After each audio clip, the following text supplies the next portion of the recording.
Então, o tema da nossa a reunião de hoje, né, ou palestra, mas a gente sempre trata como uma reunião, porque algumas reuniões a gente tem um trabalho mais operacional e outras um trabalho mais tipo palestra. E nosso grupo de pesquisa, ele é em governança, compliance e auditoria.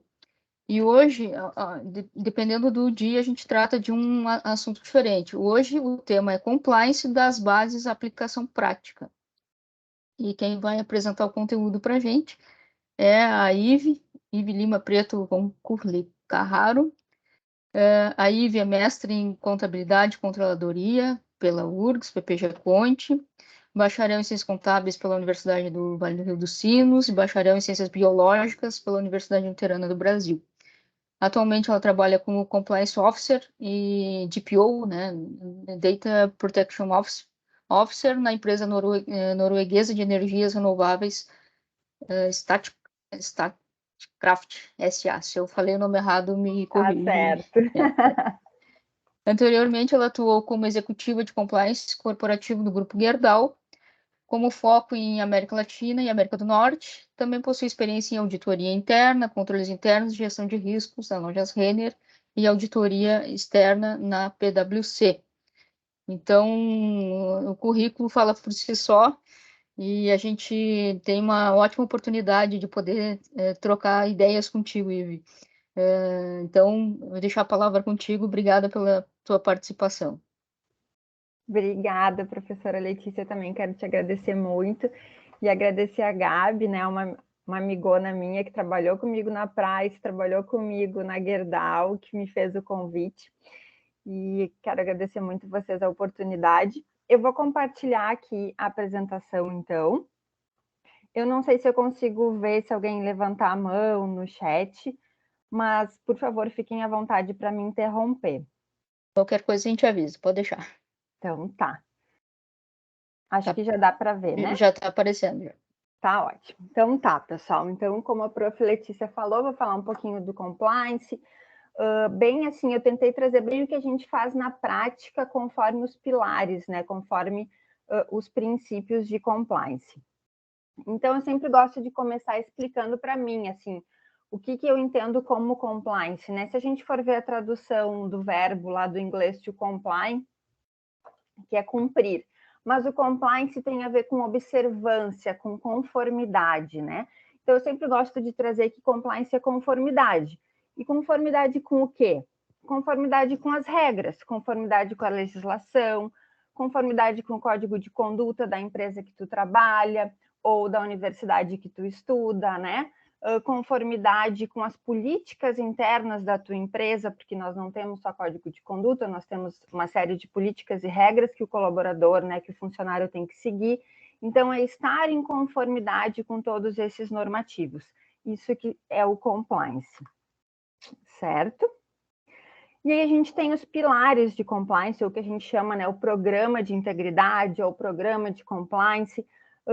Algumas empresas têm 7 pilares, outras têm 6, outras têm 9. Enfim, aqui eu trouxe 9, mas dependendo da empresa, algumas agrupam, por exemplo, código de conduta fica junto com políticas e normativos, umas trazem não só a due diligence, mas o background check também como um pilar ou como um princípio, né?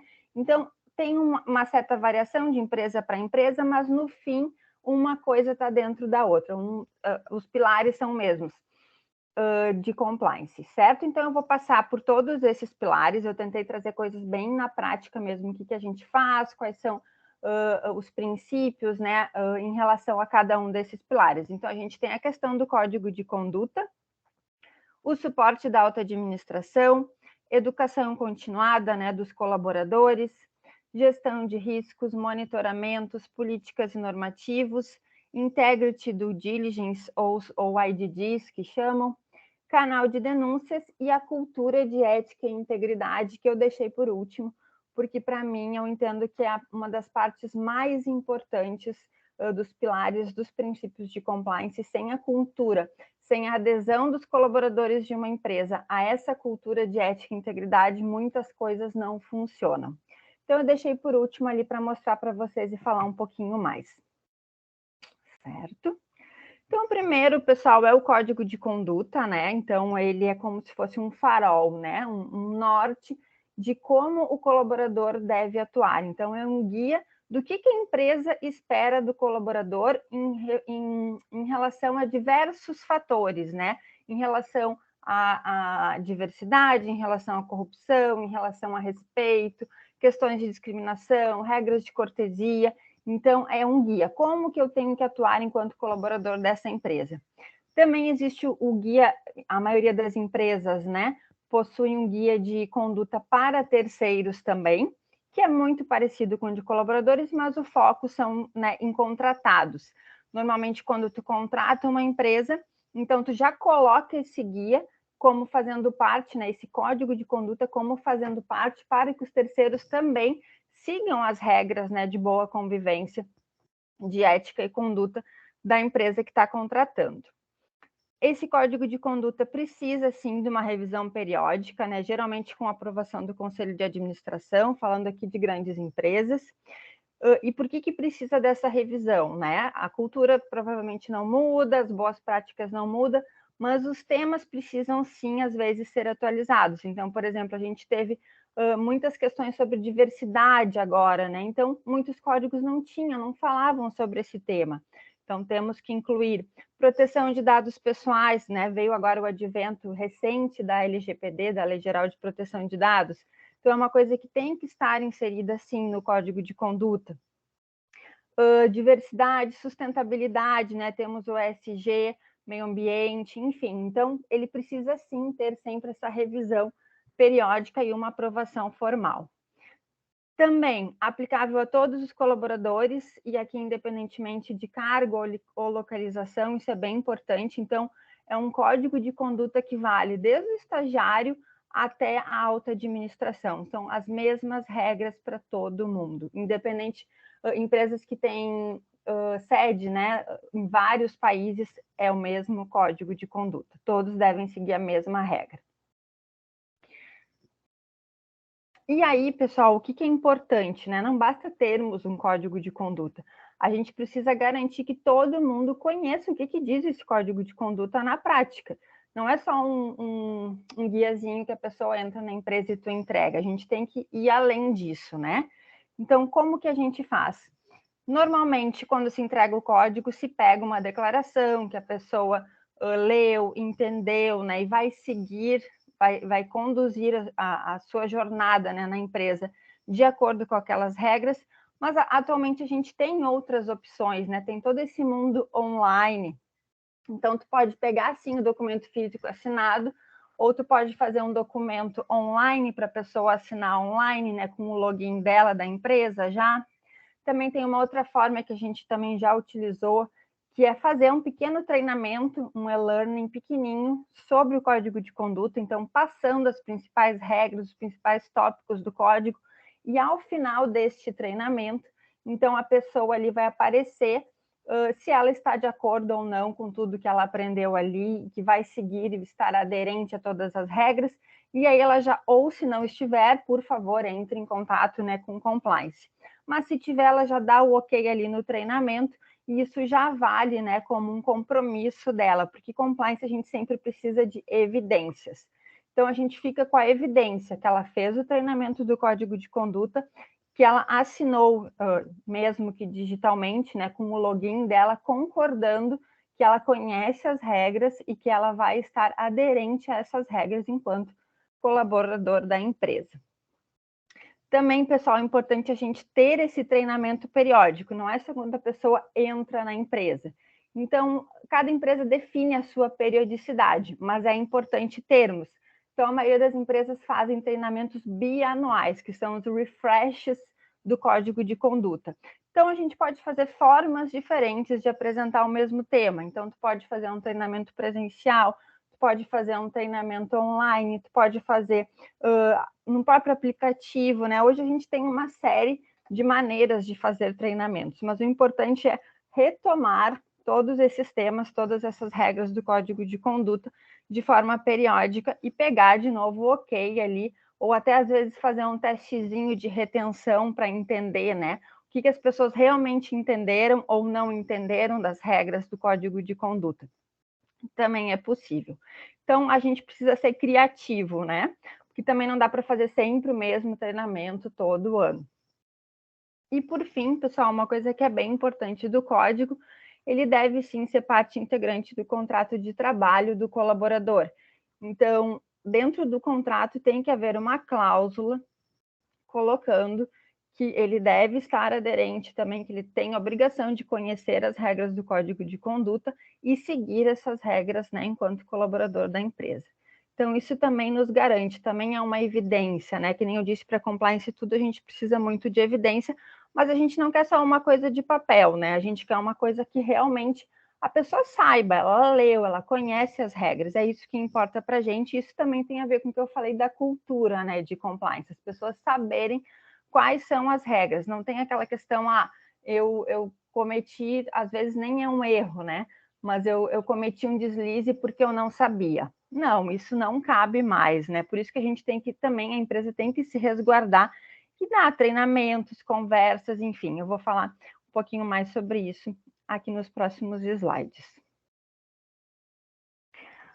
Outro princípio ou pilar, né, é o suporte da alta administração, e aqui é uma coisa bem, digamos, sempre bem desafiadora, não só a compliance, como acredito que a auditoria também, né, de termos esse apoio, porque compliance não é uma área, a área core da empresa, né, não é a área que vai dar resultados financeiros, digamos assim, né, no bruto.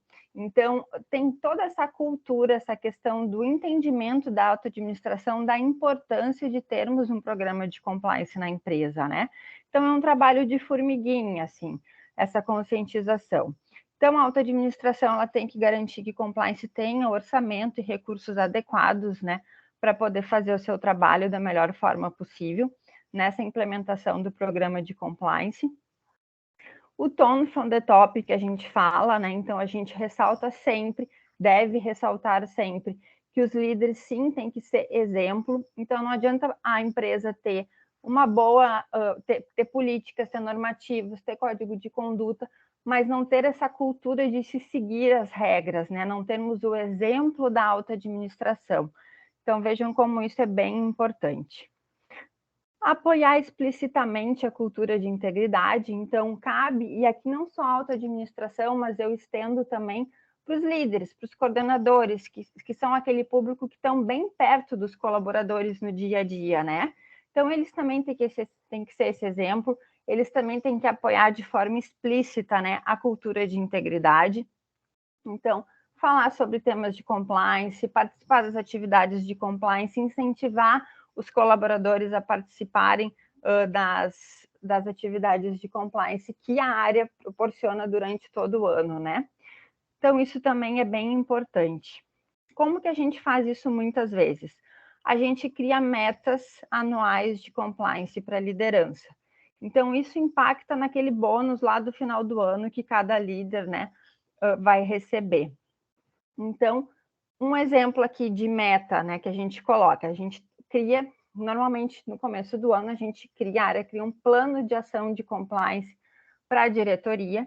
Então, a gente identifica o que está acontecendo na empresa, o que é importante ressaltar naquele momento, o que a gente precisa alterar, o que atividade a gente precisa implementar em relação à compliance, que a gente precisa desse apoio da liderança, né, dos diretores. Então, a gente cria esse plano de ação por diretoria. Então, diretoria de financeira vai ter um plano, vai ter metas específicas.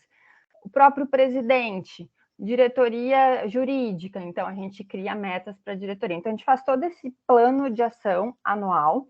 A cada trimestre, a gente retoma em reunião de diretoria como cada diretor está desdobrando essas atividades, esse plano de ação. E aqui eu trouxe alguns exemplos do que a gente coloca como meta. Então, por exemplo, para o presidente da empresa, ele tem que garantir que nas reuniões periódicas de diretoria, o head de compliance também participe da reunião, porque ele também tem que saber o que está acontecendo na empresa.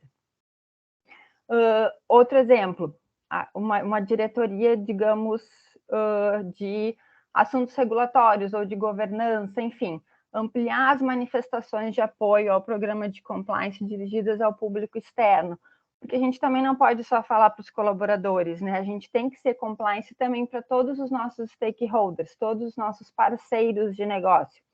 Então, por exemplo, tem que postar alguma coisa no LinkedIn de alguma ação que teve na empresa, ou que possa, né, ser externalizada. Tem que, de repente, a gente, por exemplo, a gente fez um vídeo no dia 9 de dezembro, né, dia da anticorrupção, que a gente também fala que é o dia da ética. Então, a gente pegou o presidente da empresa, fez um vídeo, ele falando da importância desse dia, como a nossa empresa se importa com isso, né? Postamos na página da empresa na internet.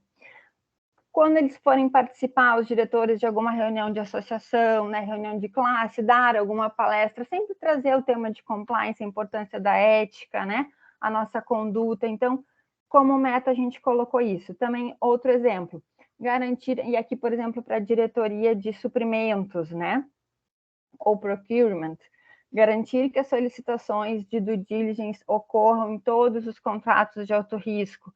Então, aqui ele tem que garantir que toda a contratação, principalmente as de alto risco, eles vão acionar compliance para que a gente faça essa avaliação reputacional, né? Essa avaliação de risco dessa contratação. Então, enfim, são alguns exemplos aqui de metas. Promover, então, digamos, a empresa está lançando uma nova política relacionada à compliance. Então, colocar isso como meta, que, por exemplo, promover a política para a interação com agentes públicos, garantindo que toda interação com esses agentes, né, seja registrada e reportada para compliance. Por quê? Porque a interação com agentes públicos é um alto risco para compliance, né? É um momento que pode acontecer um suborno, uma oferta de corrupção, uma oferta de vantagem indevida. Então, todo o tipo de interação, de reunião que eles tiverem com agentes públicos, a gente pede que seja registrado. A gente criou uma política com todas aquelas boas práticas, né? Por exemplo, não ir sozinho, tem que ir no mínimo 2 pessoas. A reunião não pode ocorrer em quarto de hotel, né? Ou na casa da pessoa, tem que ser no órgão ou na empresa, enfim. A gente criou uma série de regras nessa política e a gente precisa do apoio desse diretor para que a política funcione também. Então, a gente colocou como meta para ele abordar em reunião de equipe o tema sobre como utilizar os canais de denúncia da empresa. Então, por exemplo, normalmente as diretorias têm reuniões mensais, né, com toda a equipe. Então, pegar uma dessas reuniões e comentar da importância do canal de denúncias, se eles sabem como acessar o canal de denúncias. Óbvio que para todas essas metas, a gente de compliance dá todo o apoio.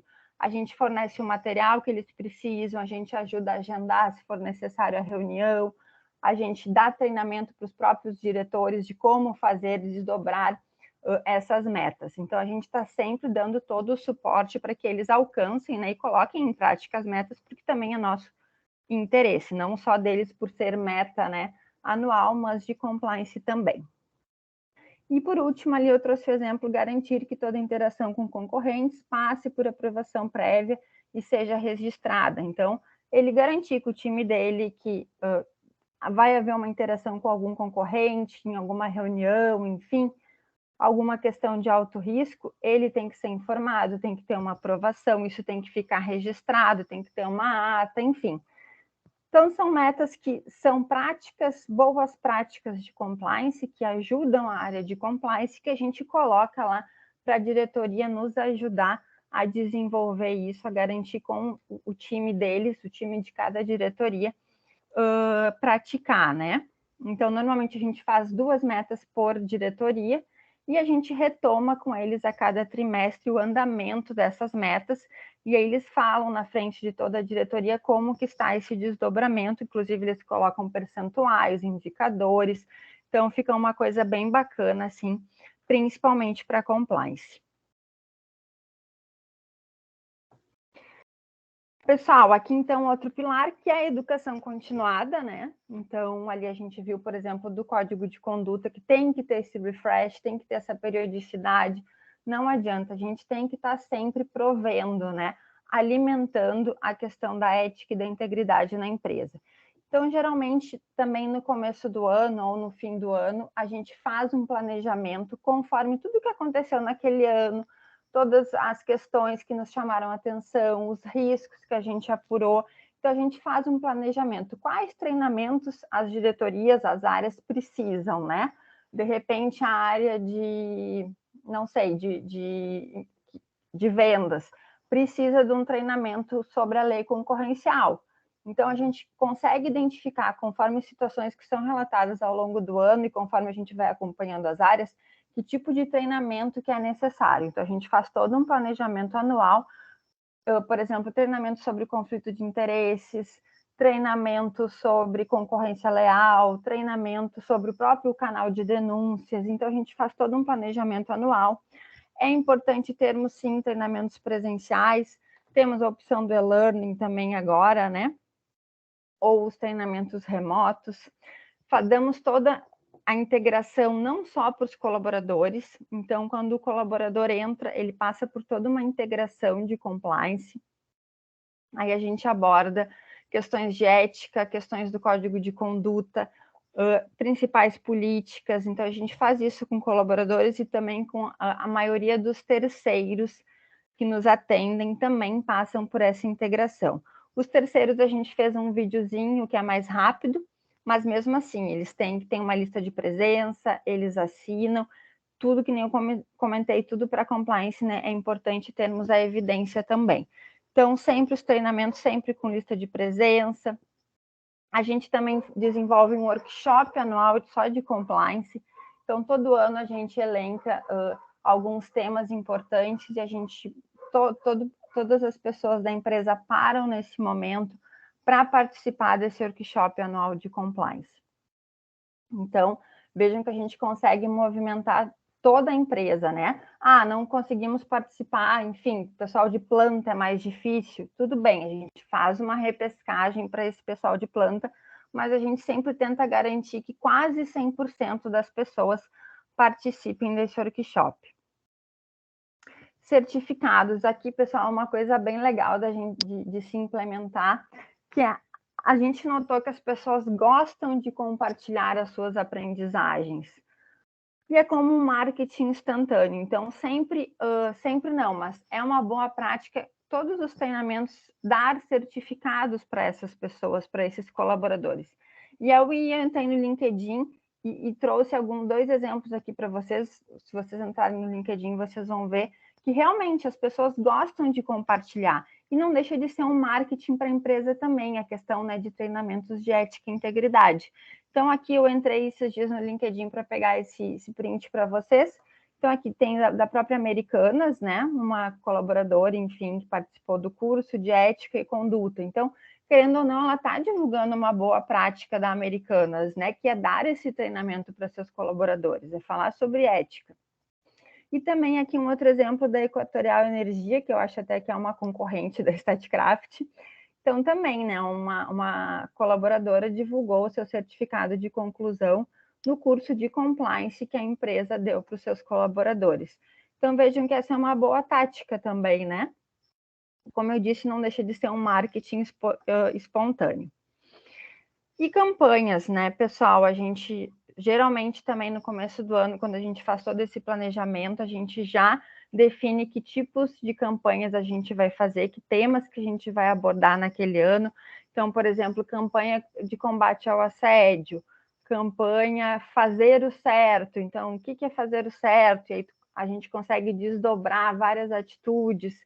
Então, essas campanhas normalmente é legal fazer na própria intranet da empresa, e-mails, né? Mandar aqueles e-mails marketing com a campanha, cartazes, e aqui principalmente as plantas, né? Ou as indústrias, as fábricas, enfim, porque é muito fácil a gente fazer isso dentro do escritório, mas a gente não pode esquecer o pessoal que está lá na ponta, né?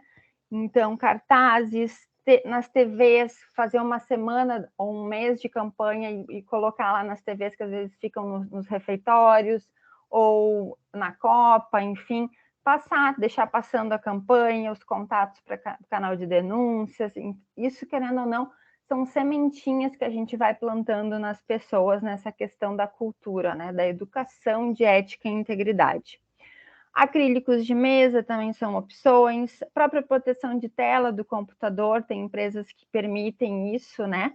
Então, naquela semana ou naquele mês da campanha, eles colocam a proteção de tela a própria campanha, né? O cartaz da campanha, banners e os totens também, enfim, há uma infinidade de possibilidades para a gente divulgar temas de ética, de integridade, né, de compliance. A gente tem que se utilizar, né, todos esses recursos para poder fazer uma campanha bem bacana e ter um resultado legal, né? Gestão de riscos e monitoramentos, então, o compliance atua muito em função de avaliação de riscos. E aí, quando eu falo riscos, são riscos de compliance, então a gente tem que saber separar o que é risco de compliance e o que é risco de negócio. Então, a gente faz todo o mapeamento do risco conforme o negócio, conforme o objetivo. Então, a gente pode fazer mapeamento de riscos, seja para um novo projeto da empresa, um projeto de M&A, né? Vou adquirir uma nova fábrica, uma nova planta. Então, peraí, compliance tem que fazer uma avaliação de riscos. Quem é esse terceiro que tu vai comprar? Quem são esses sócios? Como que é a operação da empresa? Como que isso vai nos impactar, seja financeiramente, seja questão de reputação, né? Quem é este terceiro que vai ser adquirido? Então, a gente pode fazer uma avaliação de riscos desde nível de projeto, passando pela avaliação de riscos das atividades de cada área. Então, quais os riscos que a gente vê, por exemplo, na área de contas a pagar, né? A gente tem risco, sei lá, lavagem de dinheiro, a gente tem risco de uma fraude. Então, isso a gente pode avaliar também por área, por operação, uma questão mais ampla. Então, operação, uma empresa que tenha diferentes tipos, né, de operação, a gente pode avaliar a operação por operação. E também, né, a avaliação de riscos do país. Nós estamos, só de estarmos no Brasil, nós já estamos de um país de alto risco, né? Como que isso impacta a nossa empresa?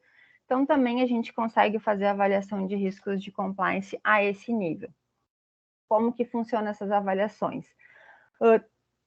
Depois tem um slide ali, aquele guia prático, né, de uma avaliação de riscos com mapa de calor, mas é basicamente a gente entender o negócio, a gente realizar entrevistas, né, não só com líderes, mas também com aquele colaborador que está lá na ponta, que faz o operacional, que entende, que consegue ver quais são realmente os controles internos da empresa, porque também tu tem que avaliar isso, né? Também pesquisa de percepção de risco a gente pode fazer. Então, por exemplo, vamos ter um novo projeto, a gente chama os envolvidos e faz uma pesquisa com eles, passa algumas perguntas padrão. Tu sabe o valor envolvido nesse projeto, tu sabe como vai ser as contratações nesse projeto, se vai ser um contrato padrão ou se é single sourcing, né? Se é um terceiro único que a gente não tem como fazer 3 cotações.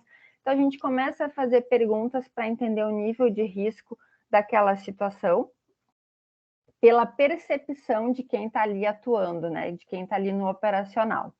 Então, também é bem legal para fazer avaliação de riscos usar esse tipo de pesquisa. E aí, com base, né, na identificação dos riscos, a gente cria planos de ação de compliance para mitigar esses riscos.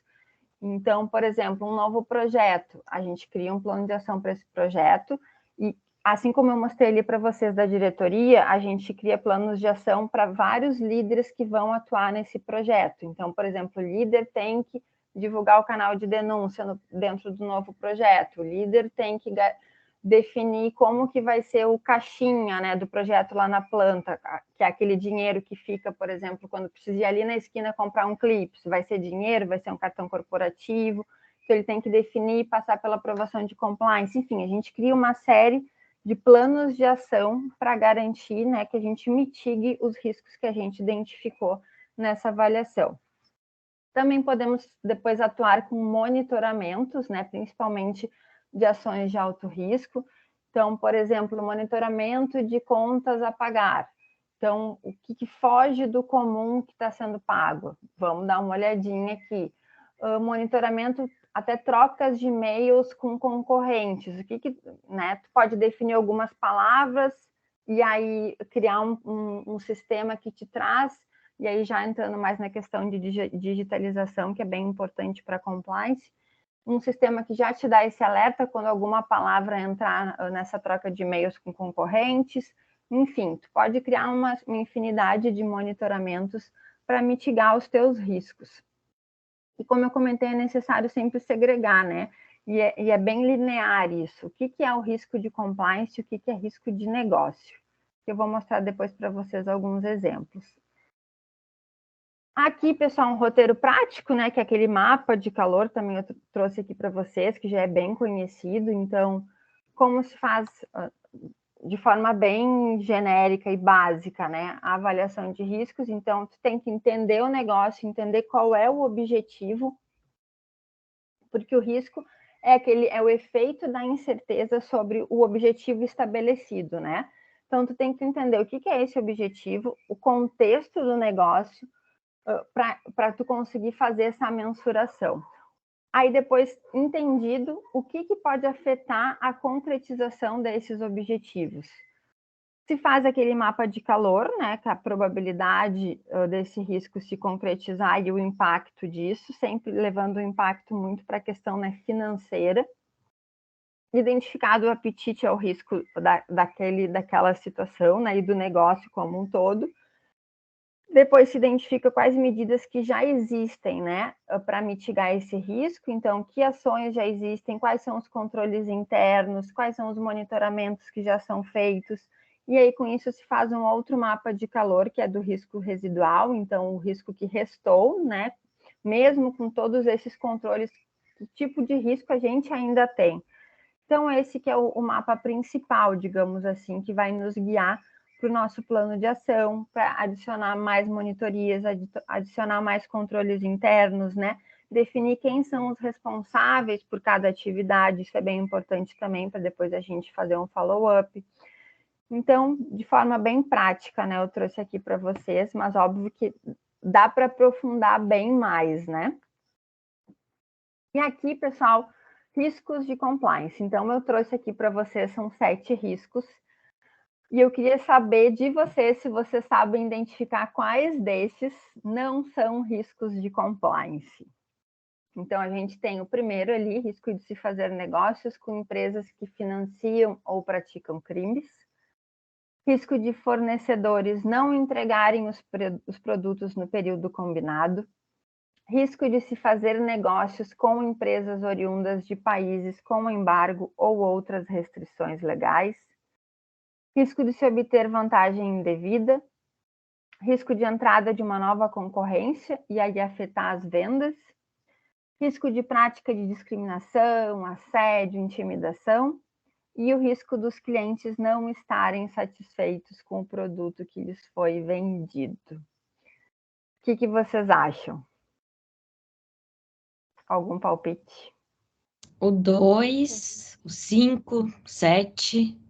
Perfeito. Isso aí. Excelente. Exatamente esses. O 2, o 5 e o 7. Perfeito. Maravilhoso, isso mesmo. Gabaritei. Isso, então, são considerados risco do negócio, né? Não é risco de compliance, não é alguma coisa que a gente precise atuar, precise mitigar, né? Então, perfeito. Isso aí, pessoal.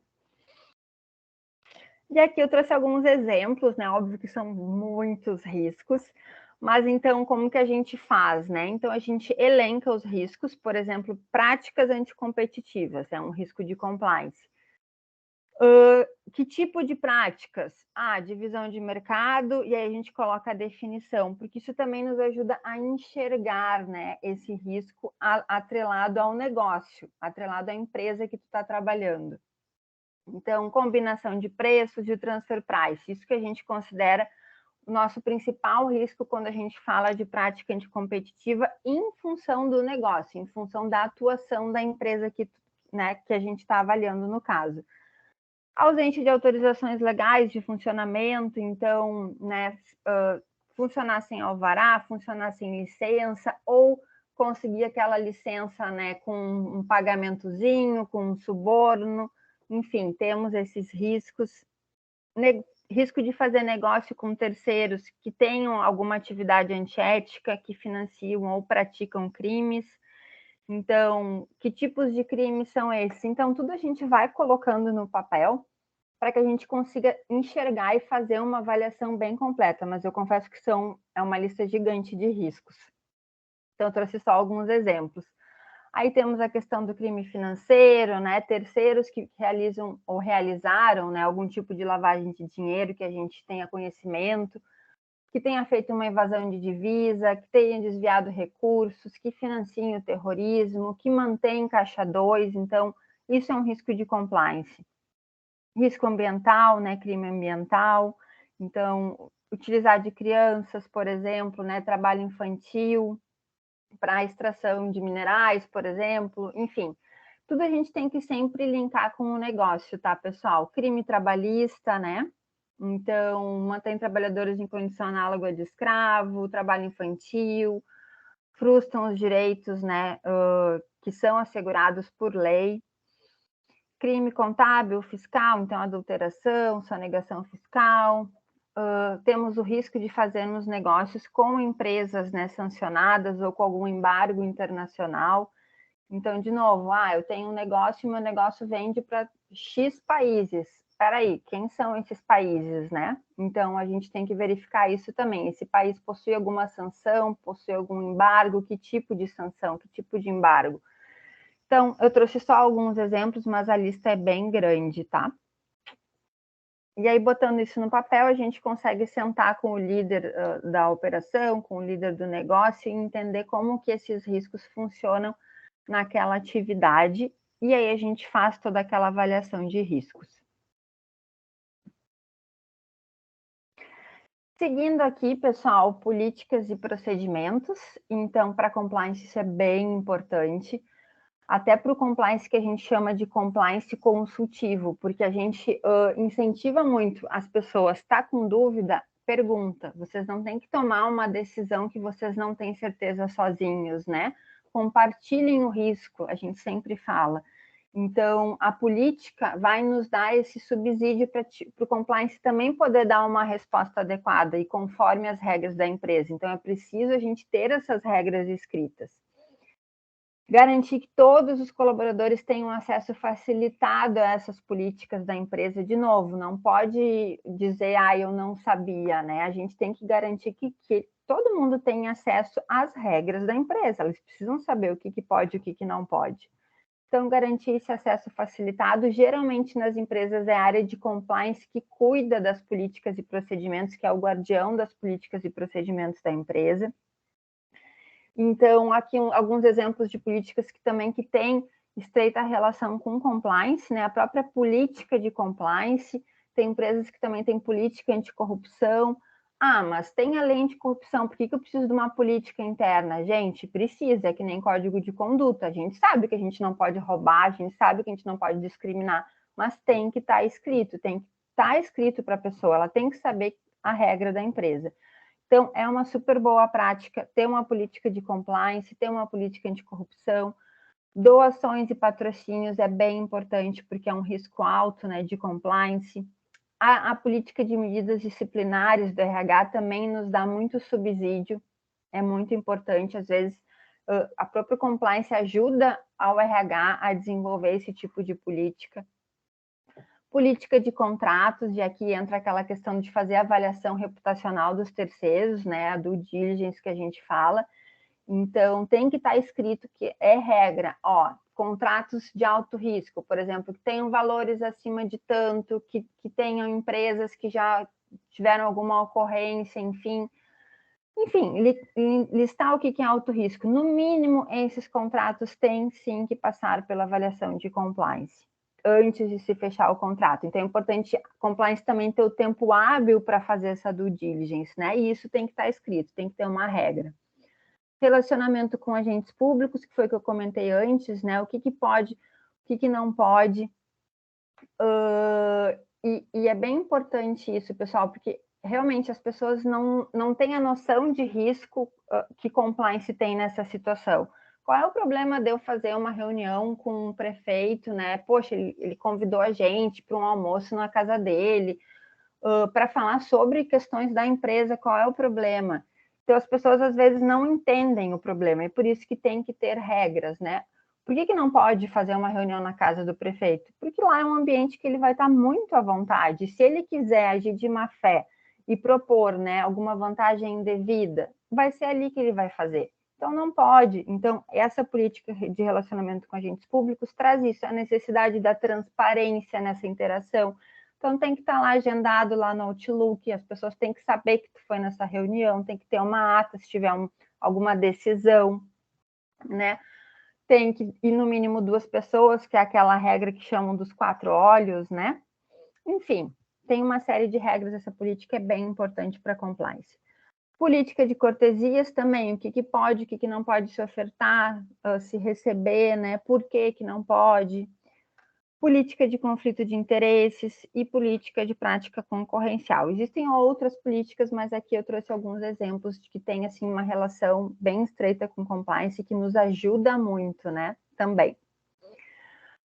Procedimentos operacionais. Então, pessoal, é bem importante, além das políticas, as empresas terem procedimentos operacionais, que é bem aquele guiazinho, aquele passo a passo da atividade.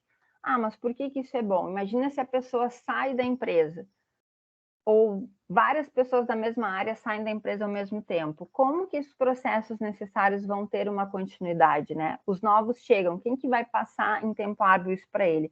Então, por exemplo, esses procedimentos que é realmente o passo a passo, né? Como uma política que é mais genérica, né?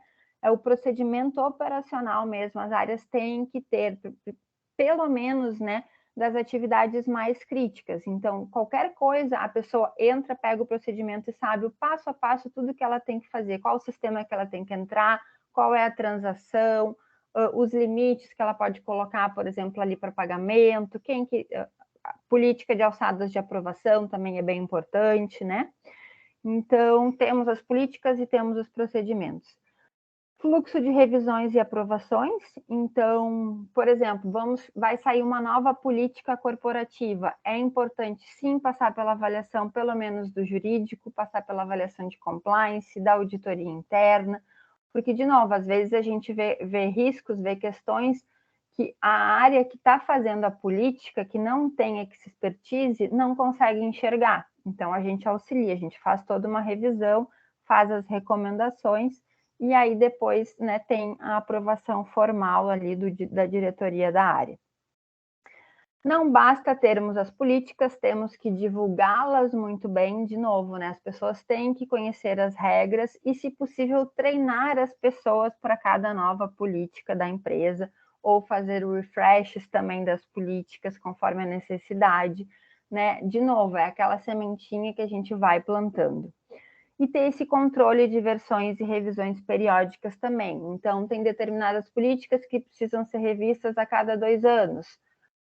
Tem determinadas políticas que não, a cada 5 anos está ok, porque é uma coisa que a gente, enfim, que não vai mudar, que é uma regra mais genérica, mas tem que ter esse controle, tá? Tem que ter esse controle de versões e de revisões periódicas, isso é bem importante também. A gente não pode ter uma regra, digamos, desatualizada, divulgada na empresa.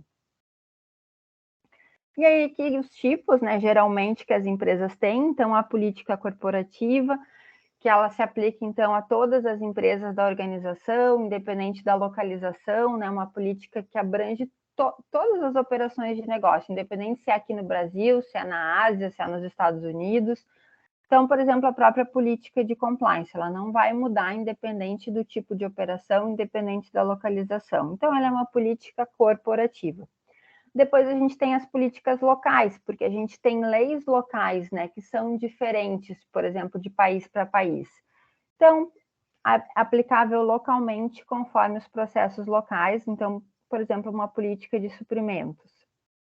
E depois o procedimento operacional que eu comentei com vocês, que é bem relevante, então, que é um guia, né, e tem toda a definição detalhada de como realizar determinada atividade, o próprio procedimento de due diligence de compliance. Então, a gente, na área de compliance, também tem os nossos procedimentos operacionais.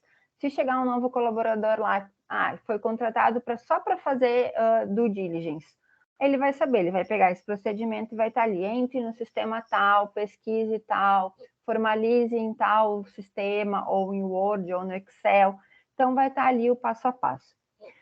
E aqui eu trouxe um exemplo de política corporativa, então, o que é legal, mínimo, ter nas políticas, né? O objetivo dessa política, então, estabelecer as diretrizes para o processo de contratação, visando. Então, assim, contar a historinha, a pessoa precisa entender a importância dessa regra. Qual a abrangência, se, né, aplicável a todas as áreas, todas as empresas do grupo, digamos assim, quando é uma empresa grande, ou aplicável a determinada operação de negócios, enfim. Definições, muitas vezes as pessoas colocam muitas siglas, né, que elas estão acostumadas, a área está acostumada com aquelas siglas, é importante sempre colocar as definições. E aí a própria diretriz, né, que é a política em si, a regra em si, definir responsabilidades, quem é responsável, quem precisa atuar em cima dessa política. Prazo de renovação, então aqui de novo, né, a cada tantos anos a gente precisa rever essa política, né, além, óbvio, né, ou sempre que se fizer necessário, mas tem que ter, no mínimo, um período para a política ser revisada. E as disposições finais, que normalmente a gente coloca, né? Casos que não estão aqui nessa regra, nessa política, você deve contatar a área tal, a quebra, né? A não aderência a essa política ou alguma atitude contra o que diz essa política pode sim gerar alguma medida disciplinar. Então, isso também normalmente é colocado ali nas disposições finais, avisando, né, a pessoa, olha, tu tem que seguir o que está escrito aqui, é uma regra da empresa. A data, né, quem que está emitindo, se é uma diretoria ou se é um gerente, enfim, o nome da pessoa. Bom, pessoal, aqui Integrity Due Diligence, então, que é aquela avaliação reputacional, né, que compliance geralmente faz. Então, ele vai, as empresas são responsáveis solidárias pelos seus clientes, pelos seus fornecedores. Então, por exemplo, eu contrato uma empresa e essa empresa tem trabalho infantil. Eu sou corresponsável por isso. Querendo ou não, eu estou contratando de forma não direta, mas indireta, o trabalho infantil. Então, eu preciso saber com quem eu estou fazendo negócios, quem é o meu parceiro de negócios. Então, algumas coisas que a gente pode olhar, né? Esse terceiro, ele é quem de ser mesmo? Quem são os sócios desses terceiros? Que outras empresas esses sócios têm? Eles já tiveram algum envolvimento, né, em alguma mídia negativa, alguma atitude antiética, alguma corrupção? Então, a gente avalia tudo isso. Viabilidade financeira dessa empresa, né? As informações que o terceiro presta condizem com o tamanho dessa empresa. Nem sempre compliance precisa fazer essa viabilidade financeira, normalmente a área de suprimentos, né, a área de procurement pode fazer por compliance. Também a questão ali da continuidade do negócio, a própria área de suprimentos pode fazer, mas compliance também, né? Como a gente já faz um todo, não, enfim, aí depende de empresa para empresa, mas o importante é ser feita essa avaliação, né? A gente conhecer os nossos parceiros. Então, compliance vai avaliar a reputação. Então, se tem alguma mídia negativa, alguma atitude ou atividade antiética, né, desse parceiro. Normalmente as empresas têm esses softwares de consultas reputacionais, então tem LexisNexis, tem a Dow Jones, enfim, tem uma série de softwares, né, pagos que fazem várias consultas, logicamente, em mídias todas públicas, mas aí eles trazem tudo, né, num lugar só, isso facilita muito a nossa avaliação reputacional. Segurança da informação, então, a gente está compartilhando que tipos de dados que essa empresa ela tem, como garantir, né, que esses dados vão estar seguros, quais as práticas de segurança da informação que essa empresa que eu estou contratando tem.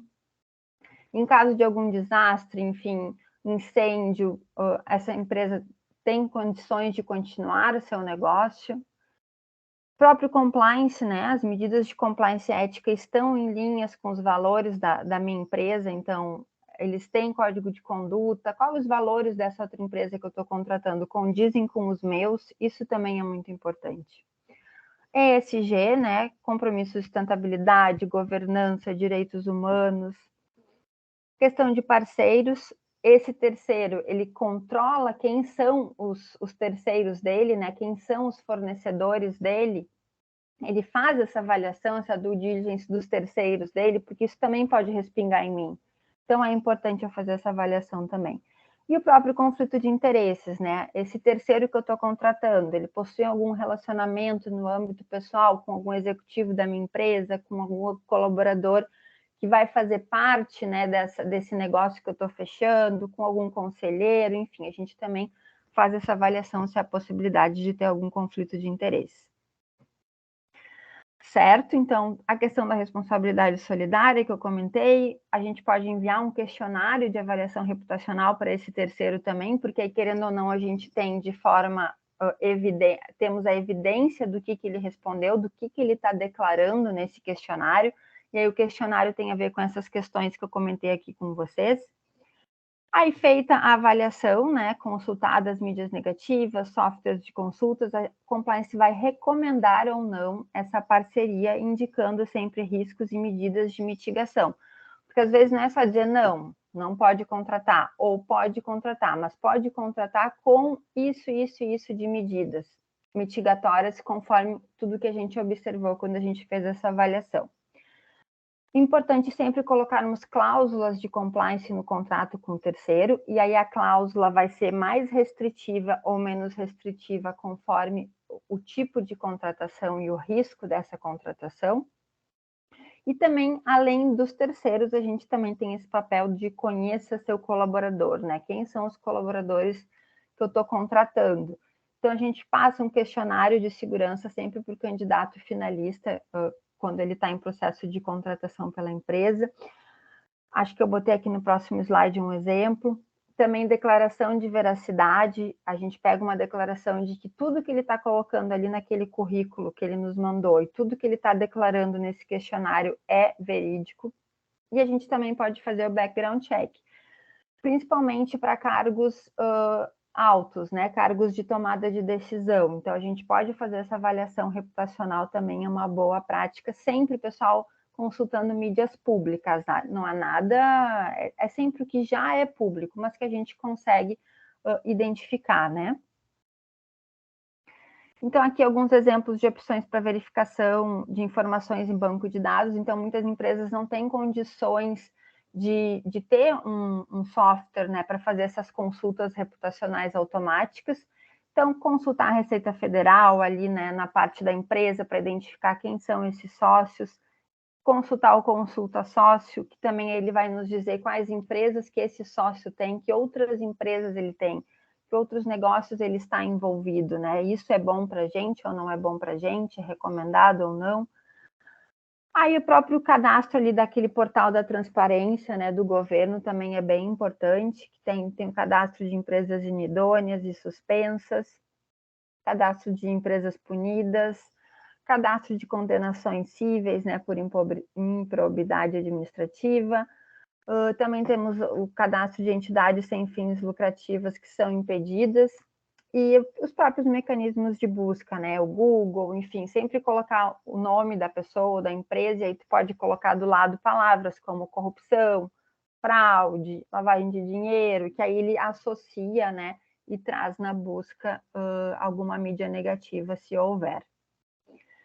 Exemplos de medidas adicionais que podem ser solicitadas conforme risco identificado. Então, aquilo que eu comentei, avaliamos uma empresa e essa empresa, no passado, teve, sim, envolvimento com algum tipo de corrupção. O que a gente faz? A gente entra em contato com a empresa, entende da empresa que medidas eles tomaram, né, para evitar que isso aconteça de novo. Digamos que eles nos convenceram, é satisfatório, realmente eles cumpriram tudo que tinham para cumprir para garantir que isso não vá acontecer novamente. Mesmo assim, a gente pode pedir coisas adicionais. Então, botar aquelas cláusulas que eu comentei de forma bem restritiva, né, falando de compliance, ética, anticorrupção, lavagem de dinheiro. A gente pode pedir uma declaração adicional dessa empresa se comprometendo com aquilo que ela disse que fez para melhorar, para garantir que não vai haver um ato de corrupção novamente.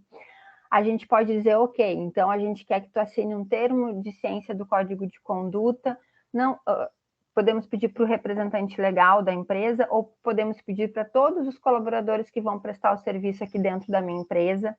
Então, também é uma medida que a gente pode aplicar.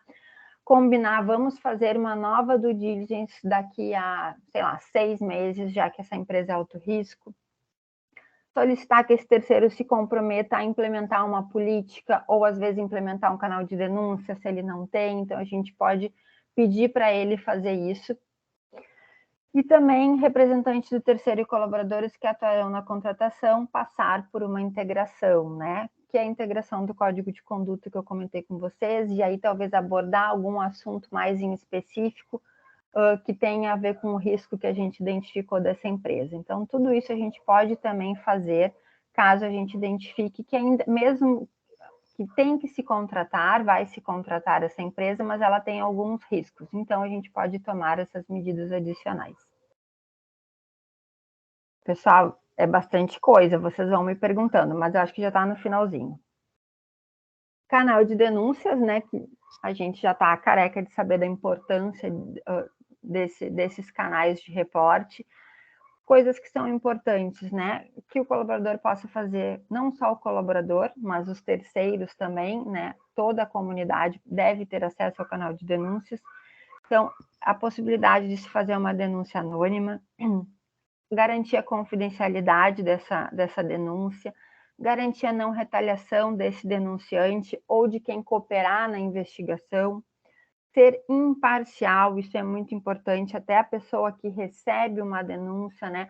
Nós temos os nossos juízos de valores, aqueles nossos vieses inconscientes, mas não cabe a gente julgar sem apurar os fatos antes. Então, a questão da imparcialidade é muito importante.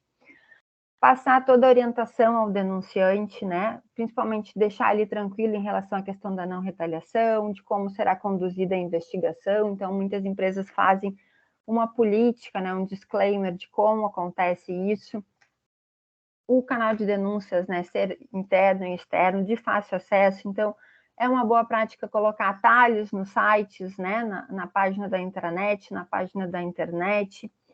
Dar treinamentos para os investigadores e também para os líderes, porque muitas vezes o líder que recebe uma denúncia, porque aquela pessoa confia naquele líder, né? Então ela consegue ser transparente com ele e ele tem que estar preparado para receber, tem que estar preparado para ser imparcial, para saber que ele não pode comentar dessa denúncia com outras pessoas, ele vai lá direto falar com compliance ou vai direto falar com a auditoria corporativa, né? Então, ele tem que ser orientado também de como é receber uma denúncia, o que ele deve fazer.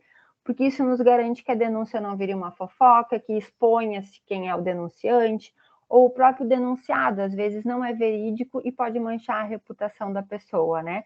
Então, a gente tem que ter muito cuidado com isso. Acompanhamento do status da investigação, todas as denúncias devem ser investigadas, porque às vezes a denúncia pode ser somente uma suspeita e tudo bem, mas é importante fazer com que a pessoa denuncie, por mais que seja só uma suspeita, e o denunciante ele não tem obrigação nenhuma de comprovar aquilo que ele está denunciando, isso é bem importante também deixar claro para as pessoas. E as denúncias são base para melhorias, né? Querendo ou não, elas são indicadores do que a empresa precisa melhorar, onde que a empresa está falhando, né? Então, a gente tem que ver também tudo pelo lado positivo. Fazer uma ampla divulgação, campanhas, folders, cartazes, materiais, falar disso em reunião. Qualquer oportunidade que compliance tem, ele deve falar, né? Incentivar o uso do canal de denúncias. E aí aqui, pessoal, uma coisa bem bacana que tem bastante resultado é colocar adesivos, principalmente em banheiros, com o QR Code para o canal de denúncias, porque é aquele local que a pessoa não vai ter ninguém com ela ali, então ela pega, já acessa, né, através do celular para fazer a denúncia. Então, isso foi bem bacana, assim, de implementar. Funcionou bem. Então, adesivos, o QR Code, assim, facilitar para que a pessoa, né, acesse o canal de denúncias, isso é bem importante. E ter as empresas comitê, né, umas chamam de comitê de ética, outras de auditoria, outras de risco, outras de compliance, mas é importante ter esse comitê, principalmente para a tomada de ação de medidas disciplinares, no caso, né, de uma denúncia que seja concretizada. Bom, pessoal, cheguei no fim, que é aquela parte ali do pilar de cultura de ética e integridade, que para mim é o mais, não é que seja o mais importante, tudo é importante, mas assim, auxilia muito o compliance, essa questão da cultura, né, da disseminação da cultura. Porque no momento que tu promove essa cultura de ética dentro da empresa, as pessoas confiam na área de compliance, as pessoas trazem para a área de compliance o que aflige elas, o que elas estão vendo de errado, e não só de trazer, mas elas sabem o que pode e o que não pode, né? Elas lembram de compliance quando elas não têm certeza de uma atitude que elas devem tomar, então elas nos procuram para perguntar se pode, se aquilo é melhor, enfim. Isso é muito importante. Então, como que, de novo, é aquela sementinha que compliance tem que aproveitar toda a oportunidade para falar de ética e de integridade possível. Então, temos a integração para os colaboradores, e aí na entrada, já a pessoa entrou na empresa, a gente faz uma reunião, ou presencial, ou remota, enfim, dependendo da localização da pessoa, mas a gente abrange bem de forma didática, né? O que é ser ético para ti? O que tu espera de uma empresa ética? O que é ética? Qual a importância disso? Isso vale a pena? Por que vale a pena? Então, a gente pega bem na questão de reviver os valores, né? Aqueles valores que geralmente a gente aprende desde criança, esses valores, né? De ética. Então, o que é certo, o que é errado? Ah, quando a tua mãe diz que tu não pode ir lá pegar o brinquedo do amiguinho sem pedir antes para ele, ela já estava te passando um valor, né? A questão de ser ético. Então, assim, a gente retoma tudo isso com os nossos novos colaboradores. A gente fala também, né, obviamente, sobre o nosso código de conduta, as principais diretrizes do código de conduta e as principais diretrizes da empresa. A gente ensina para eles como identificar uma fraude, então a gente apresenta o triângulo da fraude, né? Ali a oportunidade, a justificativa, o incentivo. Então, e a gente deixa bem claro que muitas vezes a coisa errada não aparece para a gente de uma forma clara, né? Às vezes a própria pessoa que quer te envolver, ela te fala isso de uma maneira que parece normal. Ah, mas todo mundo faz, não tem problema, não te preocupa. E como é importante a pessoa parar e dizer, não, só um pouquinho, tem alguma coisa errada aqui. Ok, é meu líder, mas não está certo isso. Chegou 17 caixas, eu vou registrar 16 porque ele está me pedindo, mas por quê? Né, dando um exemplo. Então, a gente faz todo esse treinamento para a pessoa reviver os valores de ética e integridade, porque é isso que a empresa quer, né? Que a gente haja com ética e integridade, por mais difícil que seja a situação, e a gente vai estar lá para apoiar essa pessoa.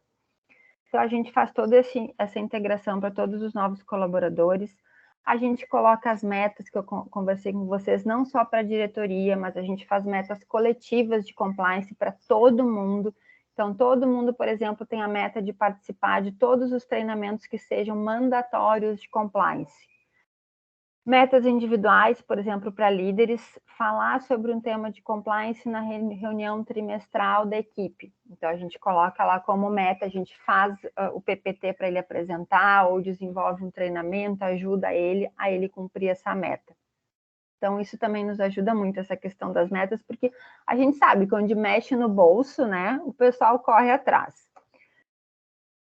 Uma coisa bem legal que a gente fez também, é possível fazer, é o quiz de compliance. E aqui eu estou falando de compliance, pessoal, mas para qualquer área isso pode ser feito, né? Aqui eu estou falando bem da cultura de ética e integridade. Então, o que a gente fez?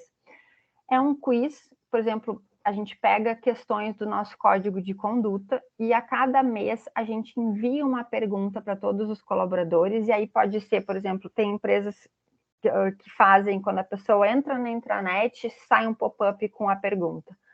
A gente está fazendo pelo próprio Teams, então a pessoa recebe uma mensagem, como se fosse alguém mandando uma mensagem para ela no chat do Teams, e é a pergunta, é o quiz de compliance que ela responde de forma totalmente anônima.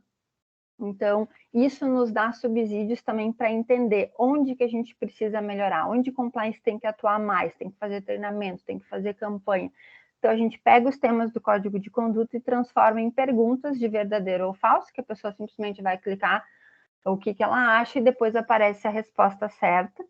Então, aqui eu trouxe alguns exemplos, né, de perguntas que a gente faz, bem simples, mas que, como eu disse, nos dão indicadores muito valiosos para que a gente possa fazer um programa de integridade realmente focado no que a empresa precisa. Então, ali, sobre o código de conduta, né? O código de conduta se aplica a todos os colaboradores de todas as empresas do grupo, porém, o seu conteúdo pode variar de acordo com o local de operação. É verdadeiro ou falso? Aqui, no caso, né, é falso. É o mesmo conteúdo para todo mundo, são as mesmas regras. Aí depois aparece a resposta.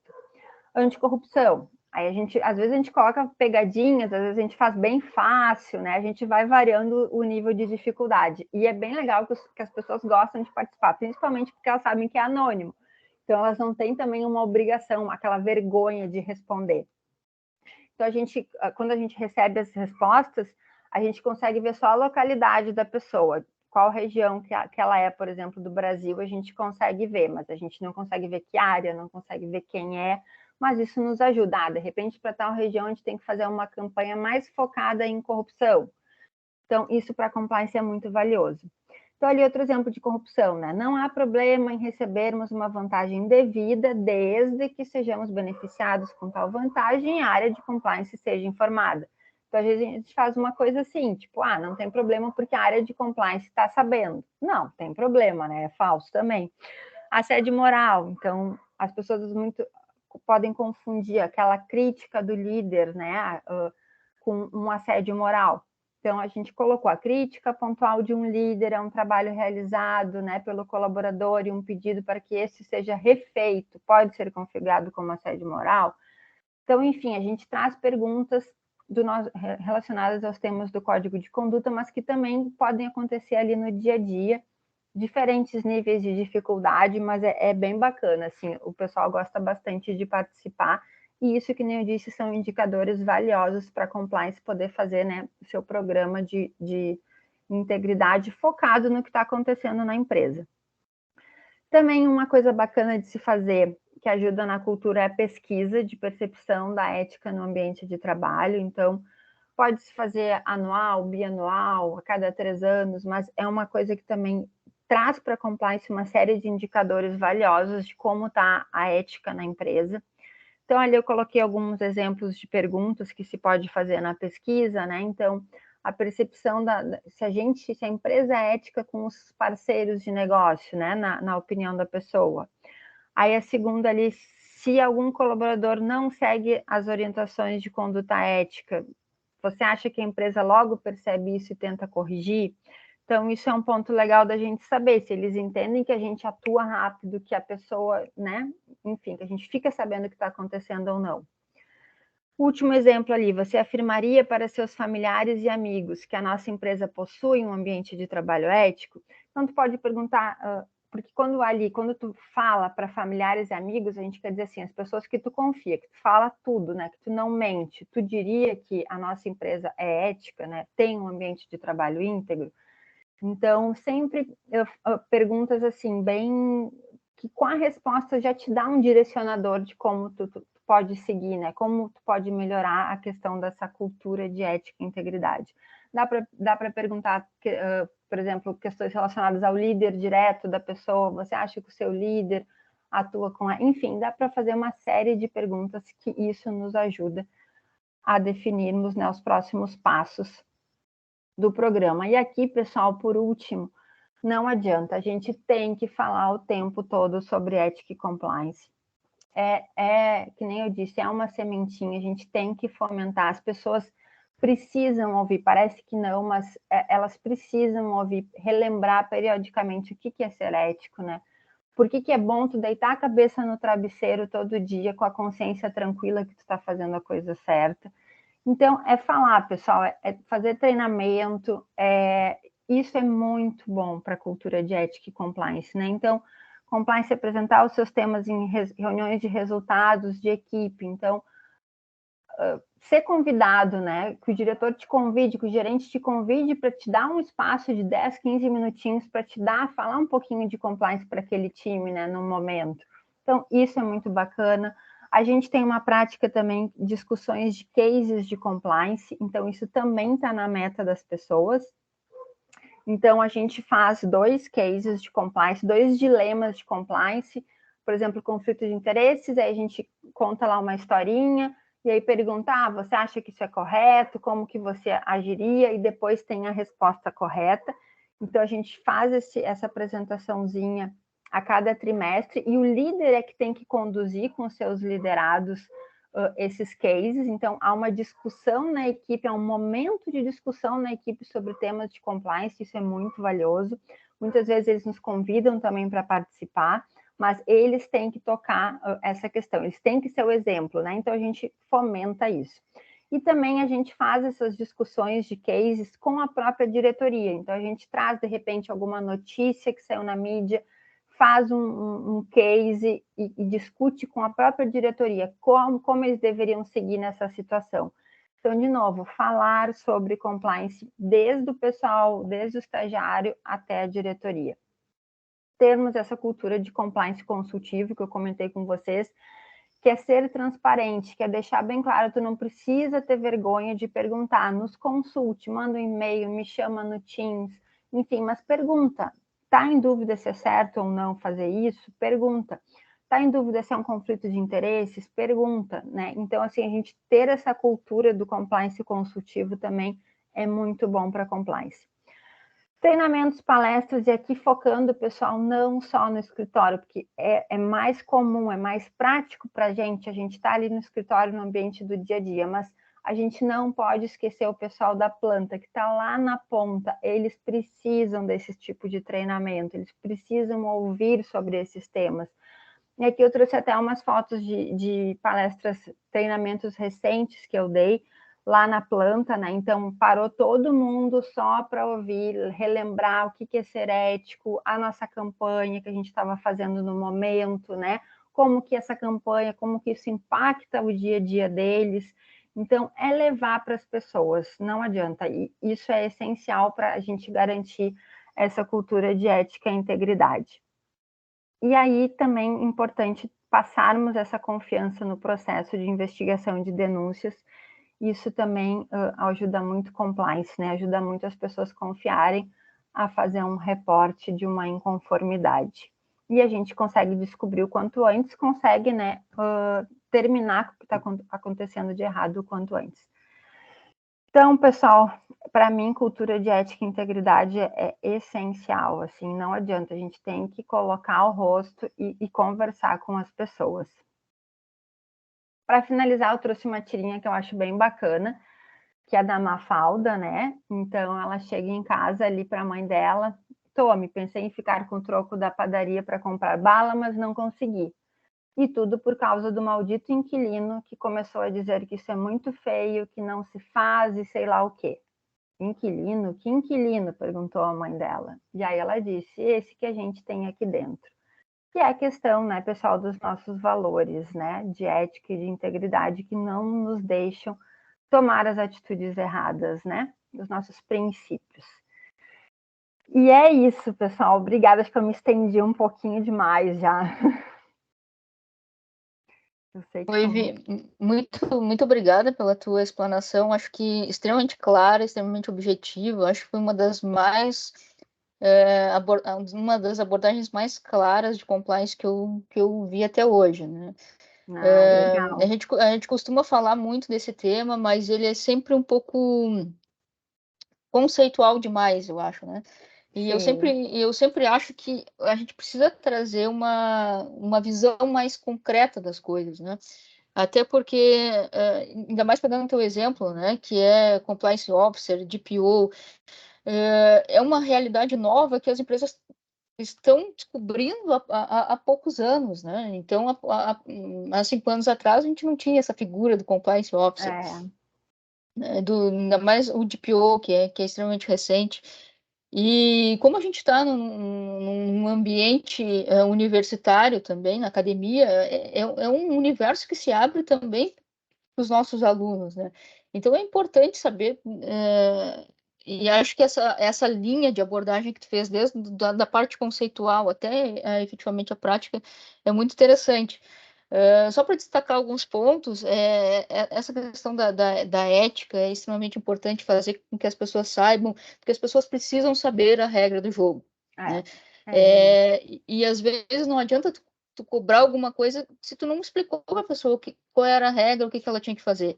E isso é uma das coisas que as empresas mais pecam nesse aspecto. Uma outra questão que eu achei bem, bem interessante aí é a questão ali das metas para alta administração, né? Eu, como trabalho com auditoria, com parte de governança, a gente sabe que, às vezes, o quanto é difícil essas regras chegarem na alta administração e, às vezes, isso pode colocar o trabalho todo a perder, né? Todo um trabalho de cultura, de disseminação das informações. Se a alta administração não compra a história, perde tudo. Então, essa questão de definir metas, e às vezes atrelado ao bônus, que é quando, como tu falou, quando mexe no bolso, isso faz as pessoas se comprometerem, é bem interessante. A gente pode abrir para... A gente passou um pouquinho do tempo, mas não tem problema. Eu gostaria de saudar a Maria Cecília, que está acompanhando aqui com a gente. A Maria Cecília foi minha colega no PPG, doutora, já tem uma larga experiência profissional também. Então, obrigada por participar com a gente. Fique à vontade para participar das próximas também. Nossa próxima reunião é dia 22/11, 5h30 também. Mas, assim, e da mesma forma tu, Ivi, quando quiser participar com a gente também, eu quero, com certeza. Fica à vontade. Nós ficaremos muito, muito felizes. Olha só, a gente fala muito de ética, de governança. Uma pergunta, assim, acho que para a tua visão, né? Primeiro, as pessoas confundem muito compliance e controle interno. Não são a mesma coisa. Então, eu quero ouvir de ti qual é a tua visão sobre isso. E uma outra questão. Existe governança sem compliance? Então, excelente. A questão é só comentar antes que é bem interessante o que tu falou ali no comecinho, porque eu tenho um estagiário que ele está se formando em contabilidade na Federal de Santa Catarina. E aí ele me comentou quando ele foi se candidatar para a vaga, que ele viu ali a descrição da vaga, ele achou demais, enfim, mas ele não sabia que aquilo era compliance. E ele vem para mim e disse, Ivy, eu não sei como é que eu nunca aprendi isso na faculdade. Porque a gente aborda, né, talvez na cadeira de auditoria, na cadeira da ética da profissão, né?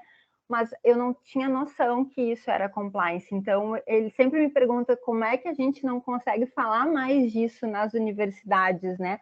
Porque, querendo ou não, desde 2013, eu acho, quando a gente teve, né, a nossa lei anticorrupção promulgada, que tem a questão preventiva de as empresas terem um programa de compliance para garantir para elas uma multa menor, uma exposição menor num caso de um ato de corrupção. Eu acho que é aí que teve o boom, né, da questão, todas as empresas começaram mais a se dedicar a ter essa área de compliance, né?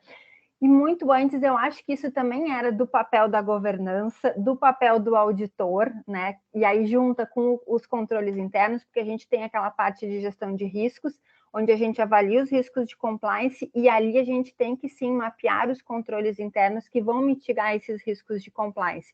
Então, muitas vezes tem empresas, e isso é bem de empresa para empresa e do tamanho da empresa, né? Tem empresas que têm uma área exclusiva de controles internos e aí compliance se apropria desses controles, né? Então, há uma parceria para garantir a questão a gestão de riscos de compliance com a ajuda da área de controles internos, e empresas menores não. Empresas menores, o compliance, às vezes, ou a própria auditoria que lida com os controles internos, né? Mas eu acho que está tudo muito ligado no sentido que a gente, compliance, precisa de controles internos, a auditoria precisa de controles internos. Assim, a gente precisa disso para fazer uma boa gestão de riscos, não tem como fugir de avaliação de controles internos, né? Exatamente, ou seja, faz parte do processo, né? É muito importante, muito. Mas é bem isso que eu vejo, é que depende muito do tamanho da empresa, para ter uma área específica, ou isso fica um pouco mais com a auditoria, e aí tem a auditoria externa que ajuda muito nesse sentido, e a auditoria interna às vezes pega, né, ali a onda e aproveita essa questão, né, de ter a auditoria externa. mas eu acho que às vezes depende muito do tamanho da empresa, assim. Até aproveitando esse gancho que tu comentou, é claro que a nossa perspectiva, ela sempre considera os grandes riscos, ou seja, mais para empresas de maior porte. Mas, se a gente entender exatamente o que é compliance, não existe nenhum problema em implantação de práticas para empresas menores, para empresas de médio porte, para empresas de pequeno Não. porte, né? Com certeza, até que nem ali a questão das políticas, isso independe se é grande porte, se é pequeno porte. O próprio canal de denúncias, às vezes a empresa não precisa ter um sistema, um software de denúncias, um e-mail, né, que só determinada pessoa, determinada equipe tem acesso para poder fazer uma investigação. Então, às vezes, não é a questão do tamanho, mas eu acho que é a boa vontade de dar um jeito de ter essas questões, porque isso facilita muito a questão de irregularidades dentro das empresas, né? E isso independe do tamanho. A fraude ocorre seja na grande empresa ou na pequena empresa, né? Exatamente. Eu queria passar a palavra para a Gabriela, que atua em conselho de administração, já uma larga experiência em governança, e a Camila, que é especialista em compliance também, se elas têm alguma coisa para comentar. Oi? Oi. Pode falar, Camila, depois eu. Infelizmente, eu tenho uma reunião às 19 horas. Eu queria agradecer a participação da Ive, achei que foi excelente a palestra. Concordo com a legal. Letícia, é difícil conseguir falar sobre compliance de uma maneira tão clara e tão didática como tu falaste hoje. E queria muito ficar aqui conversando mais tempo, mas infelizmente vou ter que me ausentar porque eu tenho essa reunião às 19. Mas queria agradecer a professora Letícia e a Ive pela participação. Obrigada, eu. Um abraço. Outro. Eu também queria agradecer, Ive, por ter aceito aí o nosso convite. Realmente foi assim um aprendizado enorme, principalmente na questão prática, né? Porque para quem não atua em compliance, ele fica muito assim, até no subjetivo, né? Sempre voltado para a ética, tá? Mas como é que a gente pode implementar isso na empresa? Como é que as empresas fazem hoje?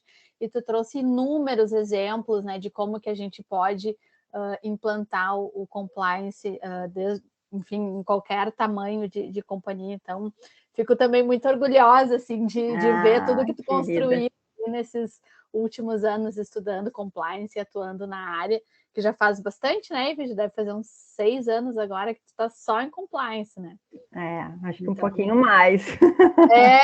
Não, perdi as contas, eu realmente não sei porquê. Acho que já faz uns 10 anos que a gente trabalhou juntas. Meu Deus, Gabi, nem comenta, por favor. Para não entregar a nossa idade.